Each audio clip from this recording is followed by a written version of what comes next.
नमस्कार, बहुत स्वागत है आप सभी का आपके प्रोग्राम कहानी कुर्सी की में। मैं हूं सौरभ शर्मा आपके साथ और मेहमान स्टूडियो में आ चुके हैं हर्षवर्धन त्रिपाठी जी, विजय त्रिवेदी जी, समीर चौगांवकर जी, प्रोफेसर संगीत रागी जी बस पहुंचने वाले हैं।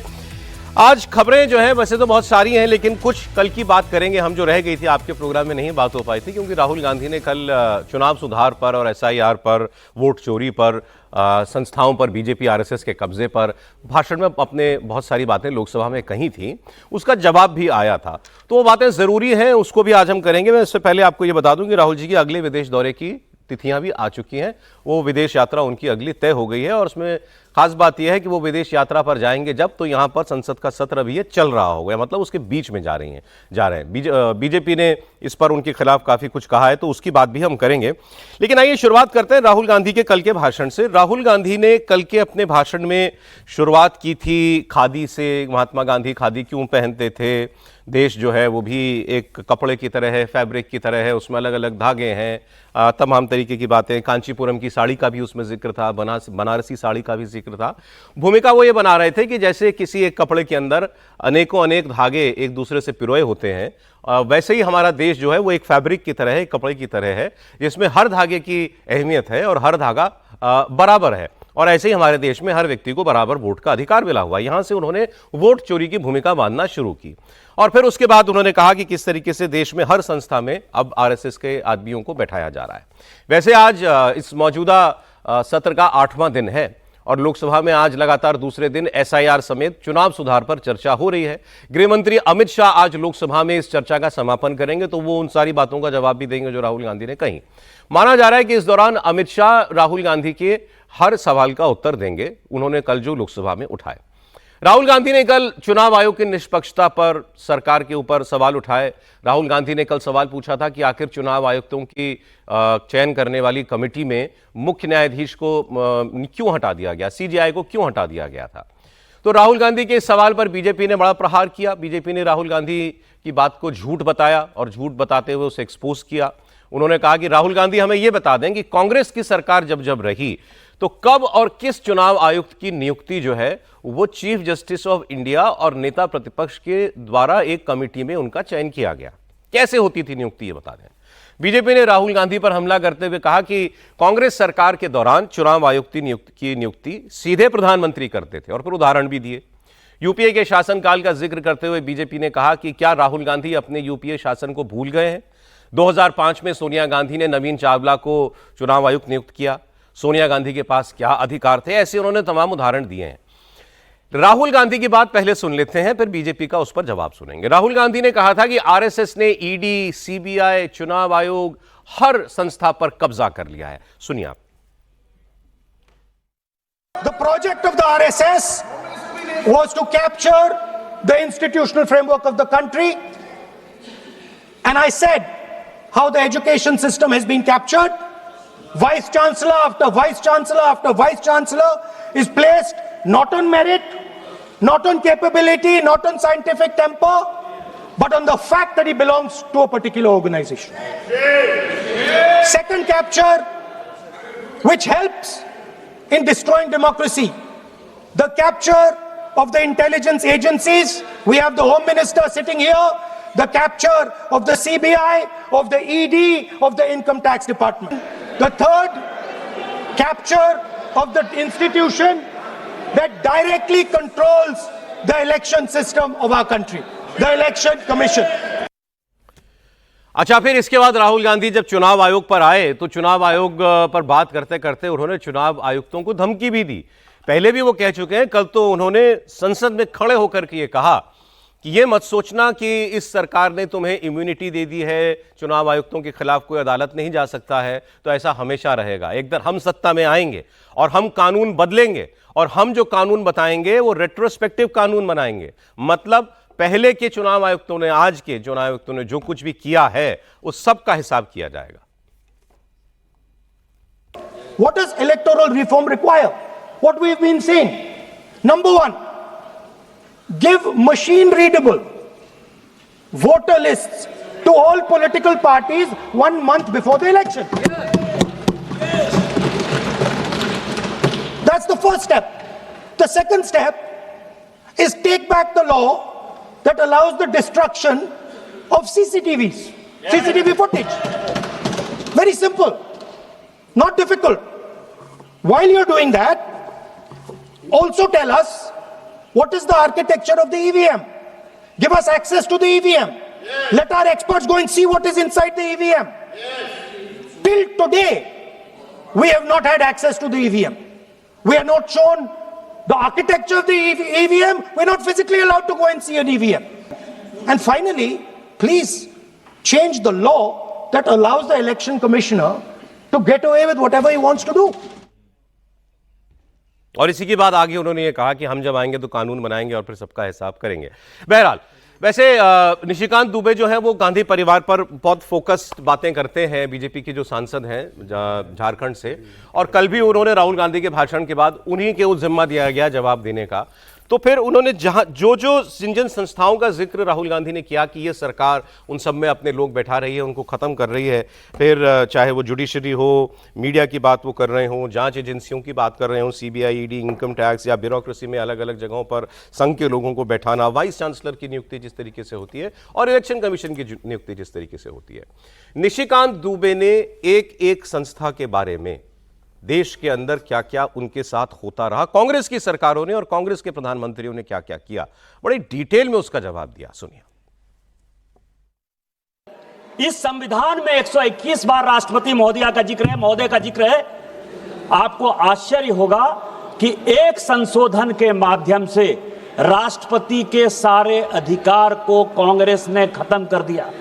इंदिरा गांधी ने इसी वोट चोरी करके जब रायबरेली का चुनाव जीता और जब फैसला हुआ कोर्ट का, तो ऐसा सिचुएशन इस व्यक्ति ने पैदा किया, इस पार्टी ने पैदा किया कि आपको आश्चर्य होगा कि 3 जज को बाईपास करके एक ऐसे चीफ जस्टिस को बना दिया जो 8.5 साल तक इसका मुख्य न्यायाधीश रहा।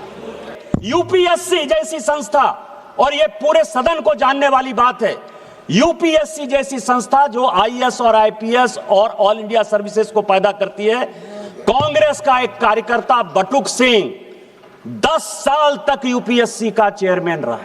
यह यूपीएससी की हालत कर दी इन्होंने। सीबीआई की बात कर रहे थे, अश्वनी कुमार जो सोनिया गांधी जी और राहुल गांधी का सिक्योरिटी अफसर था, वो सीबीआई का डायरेक्टर बनाया जाता है।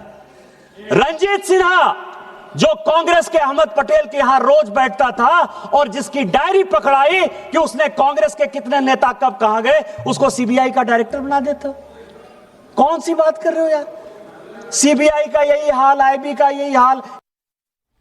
फिर इसके बाद निशिकांत दुबे ने कांग्रेस को याद दिलाया कि कैसे कांग्रेस की सरकारों में संवैधानिक संस्थाओं पर कब्जा किया जाता था, पसंदीदा लोगों की नियुक्ति की जाती थी, और चूंकि राहुल गांधी के भाषण का ज्यादा फोकस जो था वो चुनाव आयुक्तों की नियुक्ति पर था, उसकी भी बात बताई निशिकांत दुबे ने। ये चुनाव आयोग की बात करते हैं। इस देश का पहला चुनाव कमिश्नर सुकुमार सेन, जब वो रिटायर होते हैं तो उसको सूडान का ये राज्यपाल बना देते हैं। वीएस रमा देवी जब रिटायर होती है उसको हिमाचल का गवर्नर बना देते हैं। टीएन शेषन जब रिटायर होते हैं तो उसको अहमदाबाद में भारतीय जनता पार्टी के खिलाफ कैंडिडेट बना देते हैं। मदर टेरेसा पर जिस आदमी ने किताब लिखा, जो ज्वाइंट सेक्रेटरी के लिए एमपैनल नहीं हुआ, एडिशनल सेक्रेटरी के लिए एमपैनल नहीं हुआ, सेक्रेटरी के लिए एमपैनल नहीं हुआ, वो नवीन चावला चीफ इलेक्शन कमिश्नर हो गया। केवल मदर टेरेसा का जो है, केवल क्रिश्चियनिटी को जब बढ़ा रहा था, केवल उसके आधार पर आपने चुनाव आयोग बना दिया। एमएस गिल, जिसने की राहुल, जब Sonia Gandhi ji office of profit के चक्कर में फंस गई और लगा कि ये दीवार हो जाएंगी, 6 साल के लिए चुनाव लड़ने के लिए काबिल नहीं रहेंगी, उस एमएस गिल को आपने जब बचाया, उसने उसके रिटायर होते ही 10 साल तक उसको ढोते रहे, आप केंद्र में मंत्री बनाए रखे। आज आप जो है 100 चूहे खा के बिल्ली चले हज को।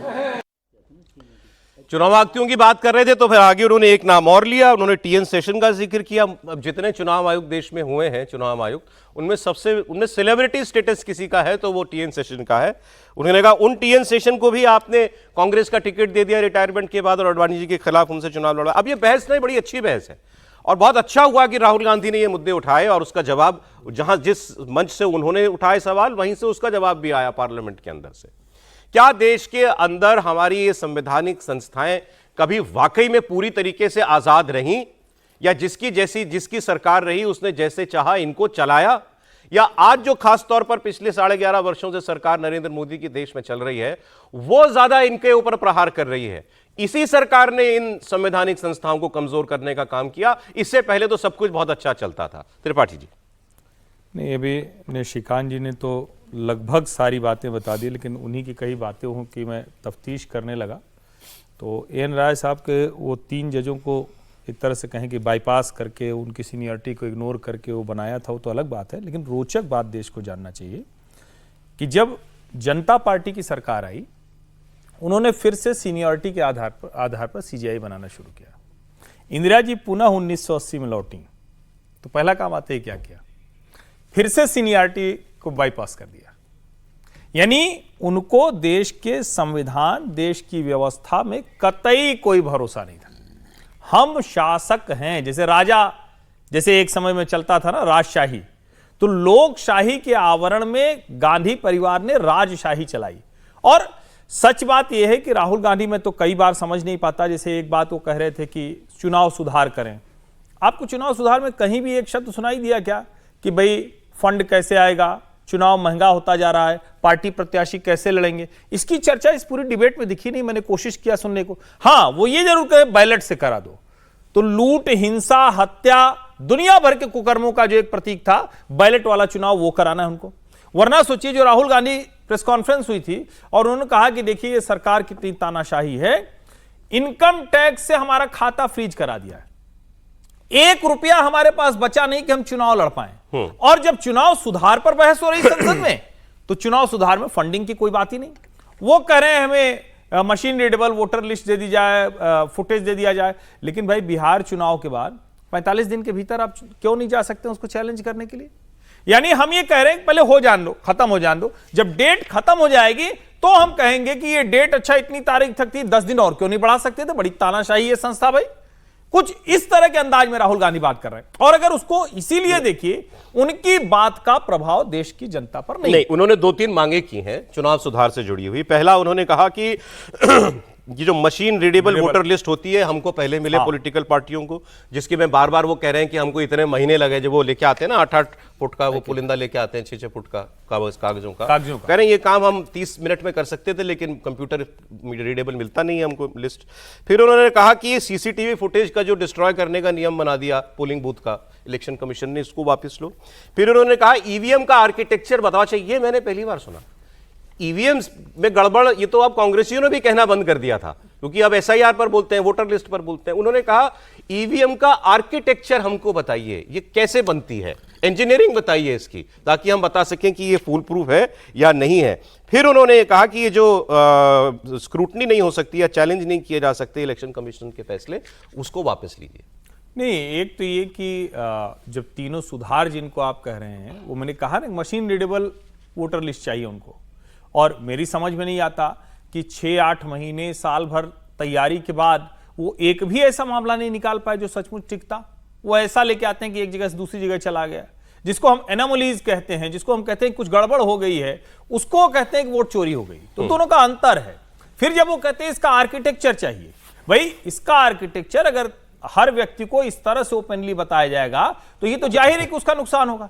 मूल बात क्या है, क्या ये डिवाइस स्टैंड अलोन है या क्या? इसका जवाब है हाँ, कोई भी और डिवाइस इससे कनेक्टेड नहीं होती। नंबर 1, क्या ये कहीं से इंटरनेट से मैनेज किया जा सकता है? क्या कहीं से कोई मैनेज नहीं किया जा सकता है? तो ये सोर्स कोड का, और उसी पर चुनाव आयोग ने कहा था कि उसको हम कितने दिनों तक के लिए रखने को कहा था ना, उसी पे तो चुनाव आयोग को सर्वोच्च न्यायालय ने कहा, पहले भी याचिका गई है कि भाई हमको ये बताए। तो सर्वोच्च न्यायालय ने कहा कि वो तो सीक्रेट ही है, लेकिन सीक्रेट का मतलब ये नहीं कि उसमें कुछ गड़बड़ हो। तो इसलिए हमको कभी लगे कि फलाना मशीन गड़बड़ है, हम उसको खुलवा के ही सारी जांच कराएंगे। वैसे ईवीएम की बात चली तो चूंकि निशिकांत दुबे ने बहुत सी बातें की थी, तो ईवीएम पर भी उन्होंने कुछ जानकारी दी, एसआईआर पर भी, वो मैं आपके सामने रख देता हूं, बाकी फिर मेहमान बताएं हमको कि जानकारी सच है, गलत है, कौन झूठ बोल रहा था, कौन सच बोल रहा था। उन्होंने कहा कि ईवीएम कौन लाया?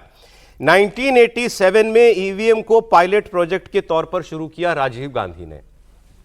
फिर उन्होंने कहा कि 1991 में नरसिम्हा राव की सरकार ने फैसला किया कि ईवीएम अब हम अपने चुनाव में इस्तेमाल करेंगे। उन्होंने कहा कि 1961 और 1971 में पार्लियामेंट की सिलेक्ट कमेटी बनी, जिनके दोनों कमेटियों के अध्यक्ष कांग्रेस के ही थे, कांग्रेस पार्टी के थे। उन्होंने बताया कि इलेक्ट्रॉनिकली देश में चुनाव होने चाहिए और उसी कमेटी की सिफारिश थी कि एसआईआर वक्त वक्त पर देश में जरूरी है, वोटर लिस्ट का शुद्धिकरण जरूरी है। अब सर, जो राहुल गांधी, जो खासकर मैं चलिए पहले इलेक्शन कमीशन वाली बात कर लेता हूं, अब गिनाने शुरू कर दिए इलेक्शन, एमएस गिल से लेकर के टीएन सेशन से लेकर के और दूसरे जिनको राज्यपाल बना दिया था। बीजेपी ये पूछ रही है कि अच्छा कांग्रेस ये बता दे एक चुनाव आयुक्त का नाम जो किसी कमेटी के थ्रू, किसी सिलेक्शन प्रोसेस के थ्रू गया हो। कैसे नियुक्ति होती थी कांग्रेस काल में? हाँ, बिल्कुल ठीक बात है, लेकिन उस समय कानून ही कोई नहीं था। हम तो कह रहे हैं, आप तो निशिकांत जी शायद पता नहीं बोला कि नहीं बोला कि वो तो पर्ची से भी बन जाते थे उस समय इलेक्शन कमिश्नर। पर्ची से बन जाते थे मतलब मैडम ने, सोनिया जी ने पर्ची बनाकर प्राइम मिनिस्टर को भेजी, वो नाम सैंक्शन हो गया, वो ऐसा होता था? हाँ, ऐसा हुआ है। एक तो स्पेसिफिक हो रहा है नवीन चावला का, नवीन चावला जी का, और बाकी जो बनते थे, लेकिन उसमें एक स्पेस है ना कांग्रेस के पास कि उस समय कोई कानून नहीं था अपॉइंटमेंट को लेकर, तो इसलिए आप ये नहीं कह सकते। अब यदि आप ये सवाल कहें कि भाई जुडिशियल जज क्यों नहीं था, क्योंकि कोई कानून ही नहीं था कि जज को उसमें शामिल करना है। ये तो सुप्रीम कोर्ट ने एक एडवाइस दी आपको, मैं एडवाइस कर रहा हूँ क्योंकि फिर बहुत सारे लोग उससे कंफ्यूज होते हैं कि भाई आदेश था या कानून था। एडवाइस उन्होंने दी कि जब तक आप कानून ना बनाएं तब तक एडहॉक बेसिस पे सीजेआई को भी उसमें रखें। सरकार इसको इस लेटर एंड स्पिरिट में लें सुप्रीम कोर्ट के, तो सरकार को ऐसा करना चाहिए था कि जब कानून बनाया तो उसमें उसको शामिल कर लेना चाहिए था, सीजेआई को रखते, तो वो नहीं रखा गया। तो इसलिए ये आरोप लगाना कि भाई कांग्रेस ने नहीं कोई जज को रखा, उसका मतलब नहीं है। लेकिन ऐसे ही फैसले होते थे, प्रधानमंत्री या सरकार में जो लोग बैठे हैं वो सीजेआई बनाते थे, सीईसी बनाते थे। सेशन साहब को भी बनाया गया। सेशन साहब तो राजीव गांधी के मोस्ट ब्लू आइड ऑफिसर वो करते, प्रिंसिपल सेक्रेटरी थे, एग्रीकल्चर सेक्रेटरी रहे, तो वो मोस्ट ब्लू आइड थे। तो हम ये मान लें कि अगर आज भी जो मैकेनिज्म है जिसमें प्राइम मिनिस्टर, होम मिनिस्टर और एलओपी होते हैं, तो वो भी अगर लॉपसाइडेड है, होता वही जो सरकार चाहती है, तो पहले तो शुद्ध तरीके से ऐसा ही होता था। नहीं, लेकिन ये एक्सक्यूज नहीं हो सकता ना। अब जब मौका हो गया सुधार करने का, तो सुधार किया जाना चाहिए, ये मुद्दा है मेरे हिसाब से। ठीक है कि भाई वो हुआ, वो तो गलत था ही, उसमें तो मैं कह रहा हूं कि वो पर्ची से भी बना लिया। और उसको आपको जानकारी नहीं कि जब टीएन सेशन को बनाया, वो ब्लू आइड पर्सन थे, बने, लेकिन जब उन्होंने अपनी ताकत दिखाई सीईसी के तौर पे, तो सरकार ने, नरसिम्हा राव सरकार ने एक बदलाव कर दिया बड़ा, कि सिंगल मेंबर कमीशन को मल्टी मेंबर कमीशन बना दिया और उसमें 2 मेंबर और जोड़ दिए, ताकि मेजोरिटी से आप कर सको। और तीनों लोगों को बराबर अधिकार है, तो 3 में से 2 तो कम, मान लो सेशन साहब कुछ करेंगे तो 2 लोगों के थ्रू किस सरकार ने किया? नरसिम्हा राव सरकार। तो वो बड़ा फैसला है, उसको भी समझने की जरूरत है ना कि भाई वो किस तरह से कांग्रेस, हाँ वो भी कोर्ट चला गया। हाँ, तो वो चला गया कोर्ट को, लेकिन वो फैसला कांग्रेस सरकार ने किया। तो राहुल जी के पास क्या बैगेज बहुत है, हिस्टोरिकल बैगेज बहुत है, इलेक्शन को लेकर हो, जजेस को लेकर हो। जैसे अभी जजेस की बात हो रही थी, सीजेआई की जस्टिस एएन रे को बनाया गया, लेकिन उसमें फैक्ट में क्या होता है, निशिकांत जी पॉलिटिशियन है ना, तो कहीं से भी कहीं जोड़ देते हैं। उन्होंने कहा कि जब इंदिरा गांधी ने वोट चोरी की तो उन्होंने सुपरसीड करके बना दिया, ऐसा नहीं था ना। फैसला आया था 12 जून 1975 को, उनका इलेक्शन काउंटरमैंड हुआ था। हाँ, 12 जून 1975 को जस्टिस जगमोहन सिन्हा ने किया था। जस्टिस एएन रे को सुपरसीड कब किया था? 1973 में, अप्रैल 73 में। तो ये उससे कनेक्टेड नहीं है, लेकिन ये फैक्ट है कि बाईपास किया। फिर दूसरी बात, 8.5 साल का उन्होंने कहा कि 8.5 साल तक वो जज रहे, वो भी गलत है। वो 4 साल जज रहे, 73 से 77 तक। एक और बार उन्होंने सुपरसीड किया जब जस्टिस बेग को बनाया एचआर खन्ना के खिलाफ। जस्टिस एचआर खन्ना ने रिजाइन कर दिया। तो वो मतलब इसमें है ही नहीं बात की, मतलब जुडिशरी सुपरसीड हो रही थी बार बार। और उसके बाद ये काम किया, जनता पार्टी की सरकार आई तो उन्होंने इसको वो किया कि भाई सीनियरिटी के ईडी सीबीआई में तो सीजीआई भी शामिल है शायद कमेटी में। हमें वही पूछने वाला था। अभी अब ये सीबीआई डायरेक्टर कैसे चुनता है? शामिल है वो, अब कमेटी से चुनता है ना। अब सीबीआई का डायरेक्टर चुनने की कमेटी है ना। राहुल गांधी शामिल उसमें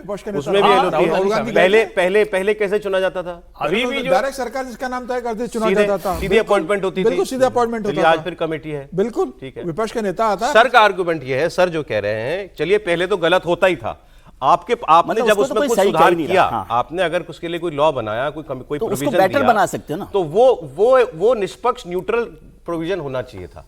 उसमें 2 लोग सरकार के हैं, तीसरा एलओपी क्या कर लेगा? राहुल गांधी ने कहा मैं जाता हूं, मैं कमरे में बैठा रहता हूं, चुनाव आयोग को सरकार का कमेटी में गया, तो वहां बहुमत मेरे रहेगी बोलने का सर, कोई मतलब ही सरकार नहीं है के जब पास- पता है ये दोनों को करना है।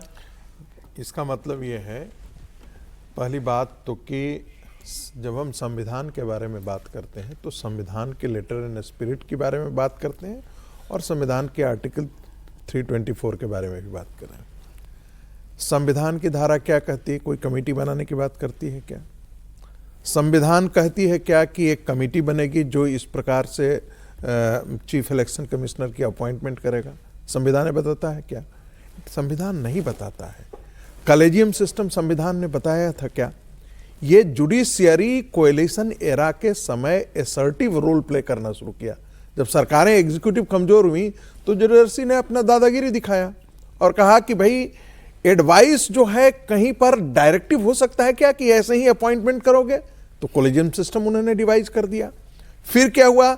आप इलेक्शन कमिश्नर को अपॉइंट करते हैं तो संविधान के आर्टिकल 324 तो कहीं नहीं ये कहता है, लेकिन सुप्रीम कोर्ट ने क्या किया कि अपने आप को वहां पर घुसेड़ दिया कि भाई मैं भी यहां पर रहना चाहता हूं। क्यों आप रहना चाहते हैं भाई?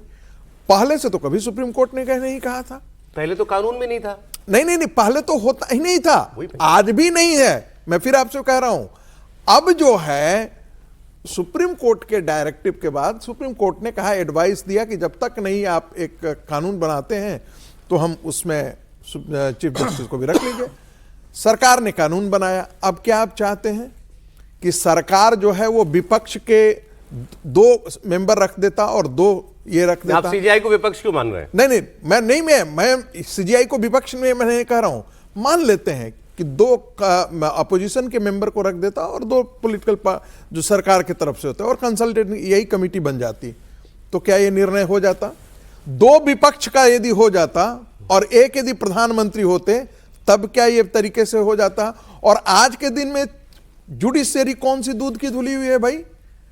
कौन सा ऐसा चीज है जिसके बारे में? ये तो अलग डिबेट है सर, ये फिर तो डिबेट ही अलग है। यदि ये कहेंगे मैं कौन भरोसा करेगा? मैं एक दूसरी बात कह रहा हूं। एक और बात मैंने पूरी खत्म कर देता हूं। उन्होंने राहुल गांधी ने कहा कि सारे वाइस चांसलर अपॉइंट किए। जेएनयू जब बना था तो जेएनयू की हिस्ट्री को पढ़ लेना चाहिए। उठा करके खांटी गिरोह जितने वामपंथी थे उनको उस समय कोई सिलेक्शन कमेटी नहीं होता था। फिर आपको एक जानकारी दे दूं, कोई सिलेक्शन कमेटी नहीं होता था सर। बात लंबी हो जाएगी। बात सिर्फ ये हो रही है, आज वीसी मेरिट पे अपॉइंट हो रहे हैं क्या? पहले तो मान लीजिए गिरोह तय कर रहा था, आज मेरिट पे हो रहे हैं क्या? देखिए एक चीज में जोड़ दूं इसमें कि वामपंथी को गिरोह मत कहिए। एक सर्च कमिटी होती है। हाँ, मैकेनिज्म होता है। सर्च कमेटी जो है वो 4 नाम तय करती है। फाइनल उस 4 नाम के बाद जो मिनिस्ट्री ऑफ एजुकेशन में जाता है, वहाँ एचआरडी मिनिस्ट्री जो है वो पिक करता है। अच्छा ठीक है, अच्छा सर लंबा हो जाएगा, समीर जी की बात कर लेंगे। एक्चुअली बात क्या है, राहुल गांधी जी वो पारदर्शिता और वो अकाउंटेबिलिटी डिमांड इस सरकार से कर रहे हैं जो उनकी पूर्व की सरकारों ने कभी नहीं दी, कभी थी ही नहीं। वो इस सरकार से वो अकाउंटेबिलिटी डिमांड कर रहे हैं कि हमने नहीं किया, तुम तो करो। इसको बैगेज कह सकते हैं, अपराध नहीं कह सकते। देखिए राहुल गांधी ने कल 27 मिनट का भाषण दिया और ये उम्मीद की जा रही थी कि राहुल गांधी जिस मुद्दे को लगातार उठा रहे वो बहुत अच्छे पॉइंट्स को लेकर आएंगे। क्योंकि एक दिन पहले ही प्रियंका गांधी ने हिंदी में अच्छा भाषण दिया था, तो उम्मीद की जा रही थी कि प्रियंका गांधी का भाषण देखने के बाद राहुल गांधी चुनाव सुधार पर एक अच्छा भाषण देंगे। हालांकि वो अंग्रेजी में बोले, प्रियंका गांधी हिंदी में बोली, वो अंग्रेजी में उन्होंने भाषण दिया।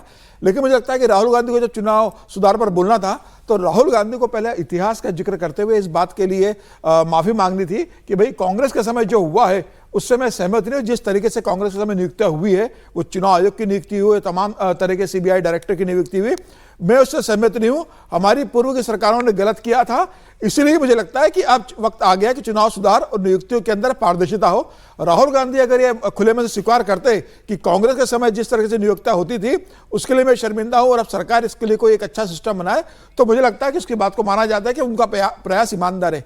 आप कांग्रेस की सरकारों में जो नियुक्तियां हुई उसको लेकर आप कहोगे नहीं, और आप सीधे ये कहोगे कि 2014 से लेकर जो नियुक्तियां हो रही है उसमें किस तरीके से भाई भतीजावाद चल रहा है, और हर बार की तरह आप ये कह दो कि राष्ट्रीय सेवक संघ ने सभी संस्थाओं पर कब्जा कर लिया है। संघ जिसको चाहता है वो नियुक्त करता जी। है, संघ की इच्छा के हिसाब से सरकार चल रही है। तो मुझे लगता है कि राहुल गांधी का ये तरीके से जो मन में बैठा हुआ है कि हर बात में संघ को लेकर आना, चुनाव सुधार पर बात हो रही थी, इसमें संघ को लाने की क्या जरूरत थी? आप किसी अच्छे प्रपोजल के साथ आते, आप ये कहते हैं कि सरकार सर्वदलीय एक कमेटी बनाए, विपक्ष के लोगों को ले, उसमें हम विचार देंगे और सरकार बनाए, ये देश के हित के हित में है। वैसे उनके भाषण पर भी बहुत कुछ कहा जा रहा है। ब्रेक का समय हो गया। राहुल जी से पूछ के वीसी बनाया जाए क्या? बिल्कुल बनेंगे वही।